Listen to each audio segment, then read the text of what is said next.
A'udhu billahi minash shaitanir rajeem. Bismillahir Rahmanir Rahim.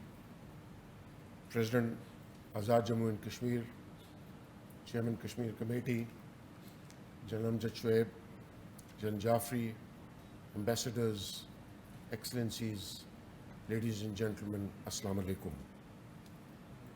Today is 5th of September. Should normally have been a happy day for me, as it stands to be my birthday. But unfortunately, today is also the same day that last month the monumental event of annexation of Kashmir took place. And now reaching a raw age of 60 and having been taught in many great universities of the world, both in the West and East, what was fundamentally told to me was the importance of rule of law,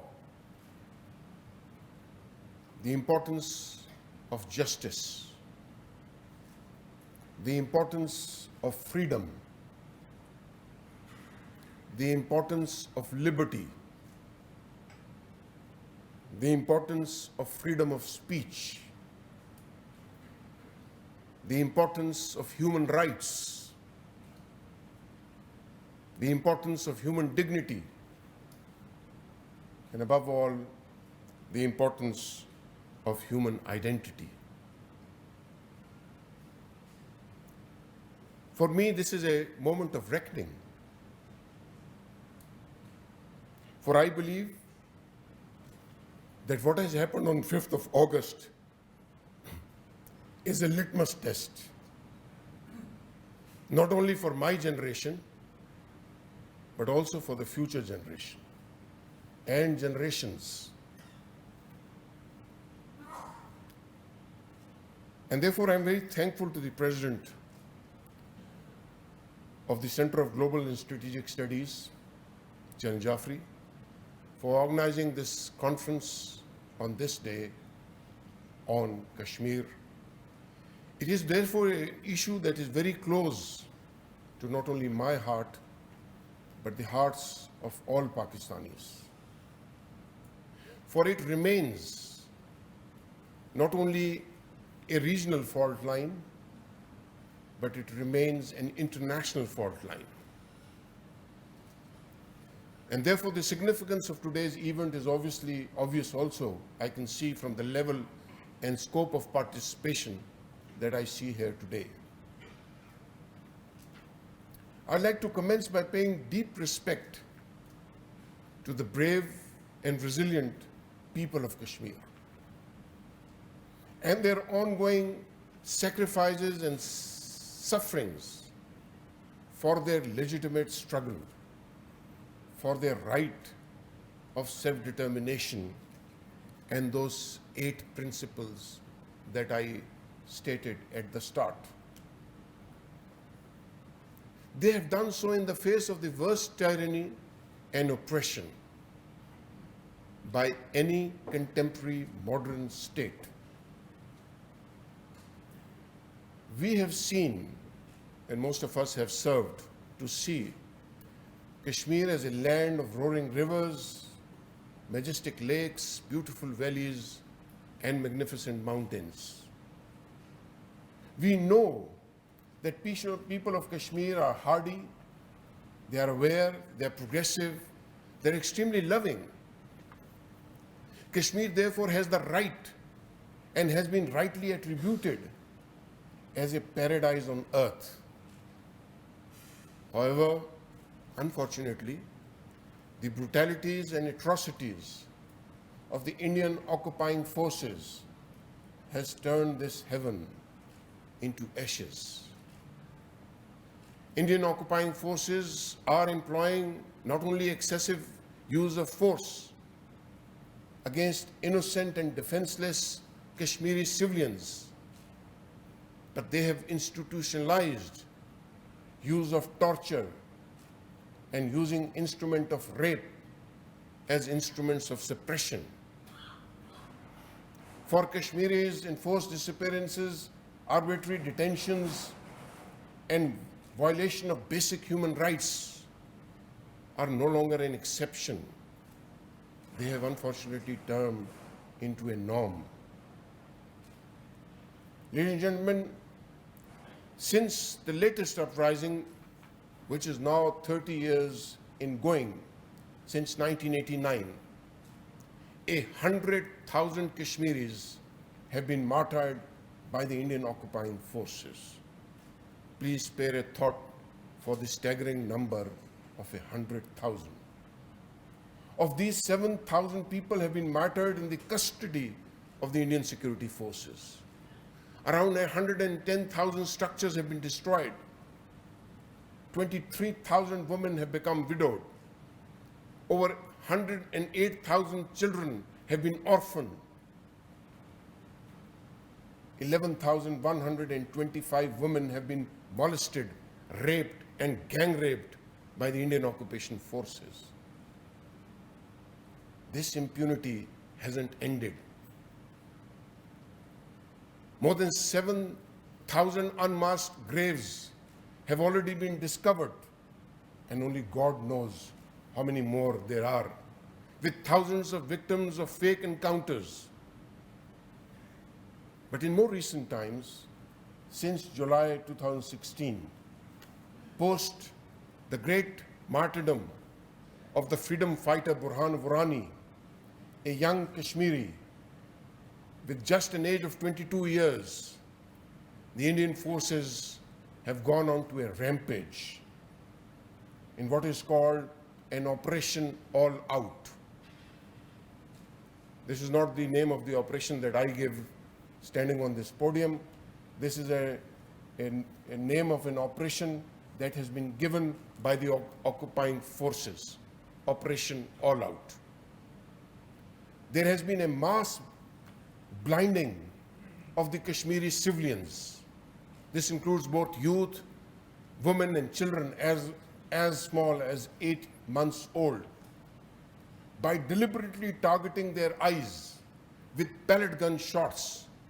And as a result, over 10,000 Kashmiris have suffered eye injuries due to use of pellet gun shots.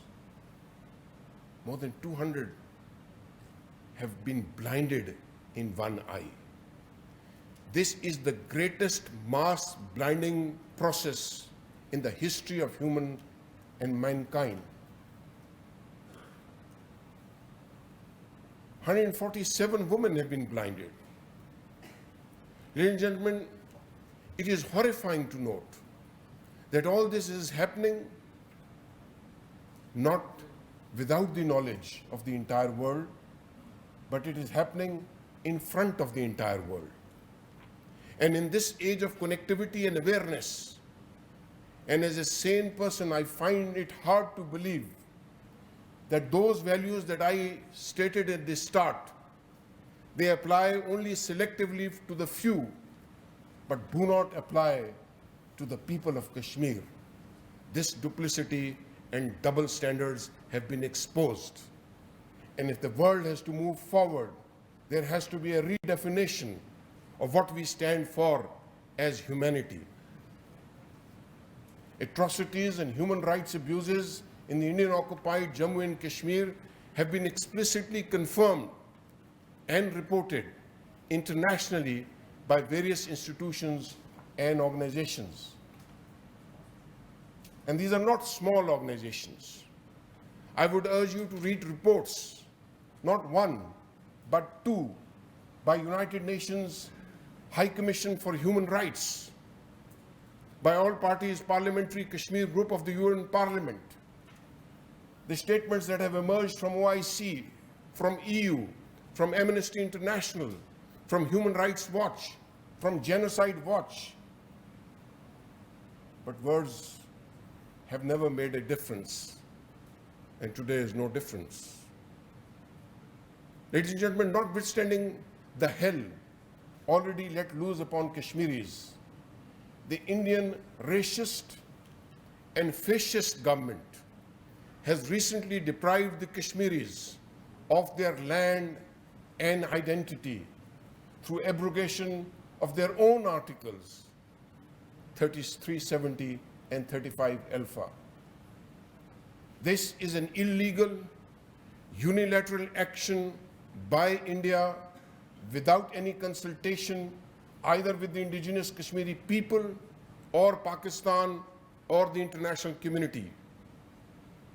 This blatant annexation of Indian-occupied Jammu and Kashmir is a violation of the United Nations Security Council resolutions, 11 of them.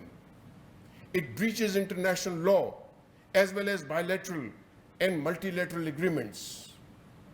Ladies and gentlemen, Indian Constitution, for whatever they believe in and whatever they have been telling to us, also stand desecrated in this case. This is because the manifestation of the policy of Hindutva, where India has moved rapidly from what was India to Hindustan to what is now becoming Bharat. And what they are moving towards is Akhand Bharat. The BJP government is brazenly attempting to bring demographic change in their only occupied Muslim majority state and to prevent civilians from protesting against the brazen-faced violation of their fundamental rights. India has deployed an additional 180,000 troops, supplementing the already existing 700,000 stationed troops.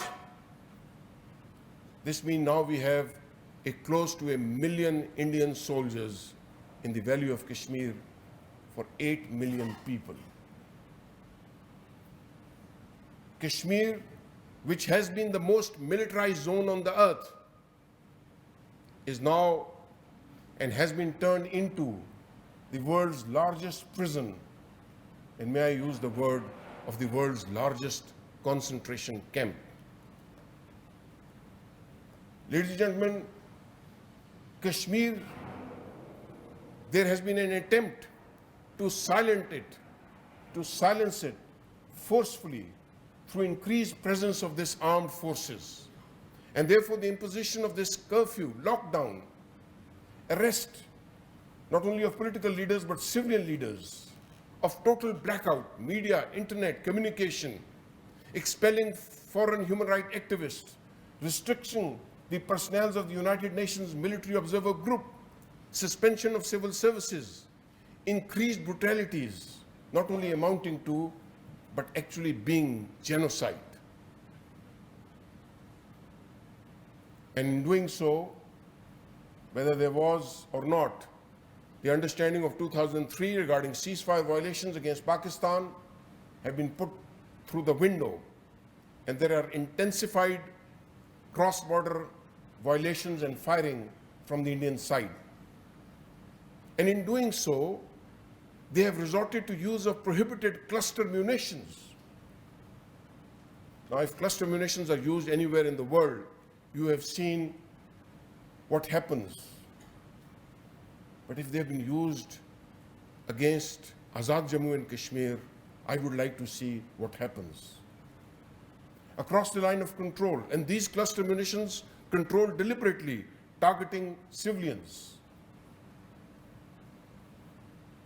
Ladies and gentlemen, Kashmir is not a bilateral boundary dispute between India and Pakistan. It was taken to the United Nations by India in 1948, and it remains on the United Nations Security Council agenda for the past 7 decades. Kashmir, by all canons of international law, is an internationally disputed territory, and Kashmir lies at the heart of all issues in South Asia. This dispute has been festering for decades, periodically serving as a flashpoint for conflict between India and Pakistan. And therefore, non-resolution of this internationally recognized dispute has previously led to wars, as was enunciated by a speaker earlier, and near wars-like situations between India and Pakistan. Kashmir still remains an international nuclear flashpoint and an overarching hurdle for peace in the region. Pakistan has made relentless effort for restoring peace and dialogue with India, with the sole purpose of bringing peace and prosperity in the region. But regrettably, our neighbors on the east have averted all peace overtures and choosing the path of unilateralism and aggression. This Pakistan will not take, this Pakistan will fight back. The security situation in South Asia is risked by a reincarnation, as explained, of a Nazism-type pre-medieval ideology in the shape of Hindutva. This ideology believes in its own dynamics of chauvinism, superiority of race and creed, superiority of blood, and utter distaste for tolerance and accommodation. As a right-all ideology, it aims to destroy and kill anything which is not in sync with its own worldview. This ideology of Hindutva is dangerous to the core. The regional political structure in South Asia is therefore threatened by such hegemonic aspirations. Because these Hindutva zealots, they still romanticize the legacy-based physical boundaries of an erstwhile 1,000 years old Gupta Mauryan Empire and teaching of Chankya Kautilya, and therefore their strategic behavior persistently seeks predominance and domination in the region by relying heavily on a Machiavellian-type hybrid tactics simmering from the strength of hard power and added to it the nuclear muscle. And therefore, in over a period of time, India's attitude has turned extremely belligerent. The intermittent spells of military escalations between India and Pakistan have had their roots in geography and history and are manifested through bellicosity expressed by their political and military leadership from time to time. Most alarmingly, the strategic stability in South Asia is strained both by provocative and irresponsible behavior in our neighborhood. The recent statements by Indian Defence Minister indicating a circumstantial departure from their stated policy of no first use only adds to the precarious security situation in the region.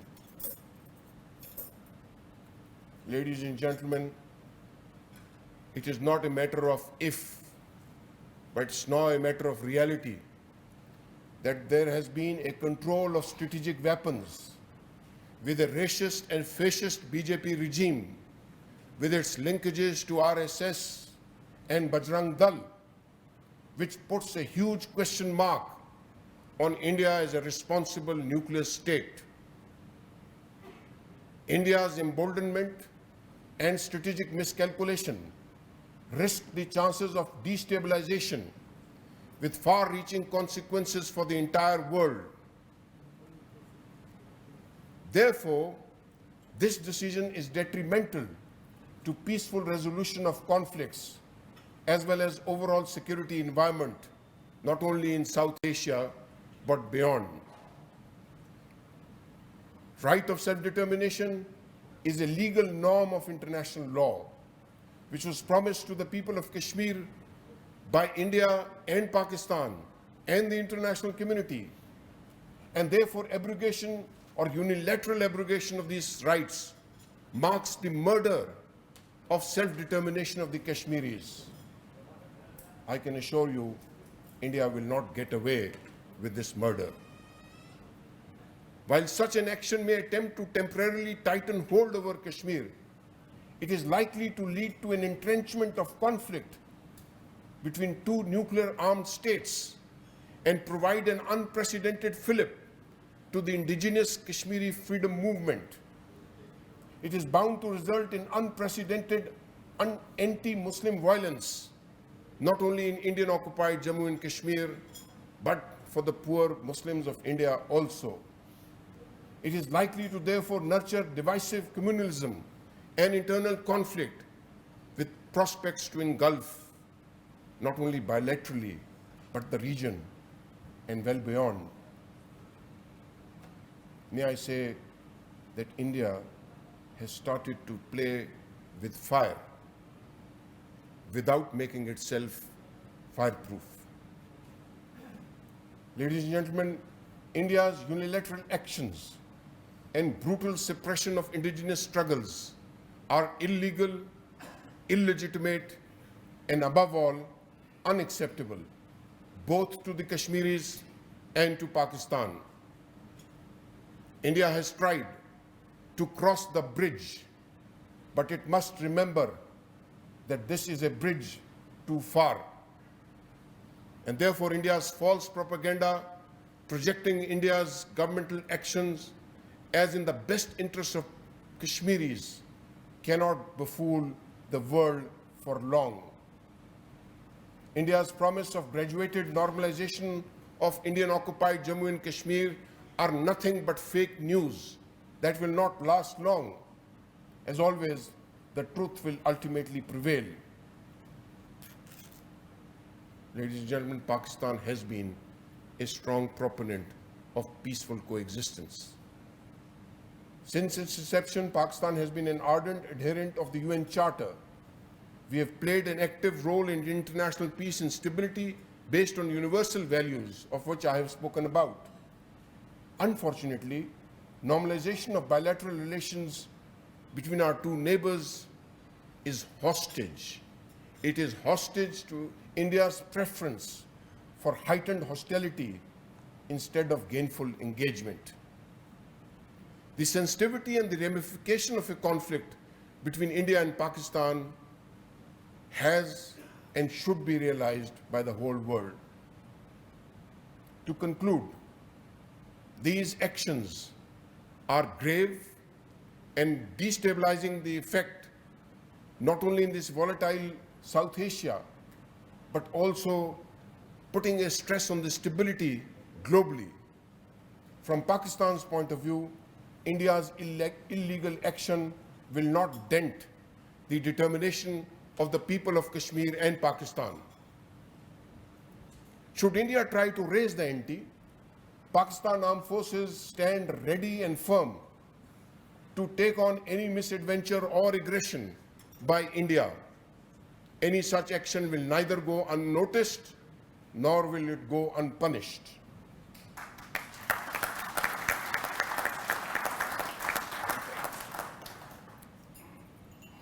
We have proven our mettle during Pulwama crisis, and we will not hesitate to teach a lesson to anyone who wishes to learn it once again. We firmly stick to our pledge for peaceful resolution of the Kashmir dispute as per aspirations of the people in light of the United Nations Security Council resolutions.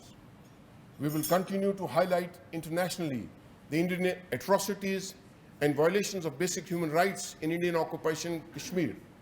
We will continue our political, diplomatic, and moral support, but no option is off the table to the indigenous and legitimate struggle of our Kashmiri brethren. We will do what it takes to support Kashmir all the way. I am confident that our collective struggle will bear fruit in the realization of our common objectives.